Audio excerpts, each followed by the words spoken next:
సహజంగా కేసీఆర్ గారు ఉన్నప్పుడేమో నాట్లేసేటప్పుడు రైతు బంధు పడుతుండే, కానీ రేవంత్ రెడ్డి వచ్చిన తర్వాత ఒకసారి మాత్రమే రైతు బంధు పడుతుంది. ఎప్పుడు అది? నాట్లప్పుడు కాదు, ఓట్లప్పుడు పడుతుంది. పార్లమెంట్ ఎలక్షన్ ముందు ఒక్కసారి చేసినట్టు చేసిండు, అది కూడా మనం దాచిపెట్టిన పైసలే. ఆ రోజు 7,600 కోట్లు అది చేసిండు. ఇప్పుడు మళ్ళీ ఎలక్షన్లు వస్తున్నాయి, జెడ్పీటీసీ ఎలక్షన్లు, ఎంపీటీసీ ఎలక్షన్లు, సర్పంచ్ ఎలక్షన్లు వస్తున్నాయి. మళ్ళా ఓట్లు దొబ్బుకోవాలి కదా, అందుకే కొత్త డ్రామా. జనవరి 26కు మొదలవుతుందట, మార్చి 31 దాకా సాగుతుందట. ఒక్కసారి గుర్తుపెట్టుకోండి, మార్చి 31 అన్నాడు కానీ ఏ సంవత్సరమో చెప్పలే. మళ్ళా డబ్బల ఓట్లు పడ్డాక నేను చెప్పినా అంటాడు.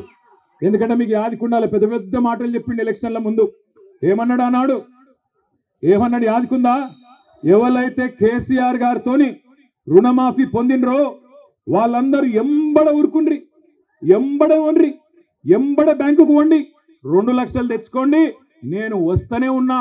రాగానే డిసెంబర్ 9 నాడు సోనియా గాంధీ జన్మదినం సాక్షిగా ఒకటే సంతకం పెడతా, ఏకకాలంలో రుణమాఫీ చేస్తా అన్నాడు. మరి అలా 1 కాదు 2 కాదు 14-15 నెలలైంది. జరిగిందా రుణమాఫీ? జరిగిందా జరగలేదా? గట్టిగా చెప్పండి కొద్దిగా. జరిగిందా జరగలేదా? ఏ ఊళ్ళో కూడా చారాన కూడా రుణమాఫీ కాలే.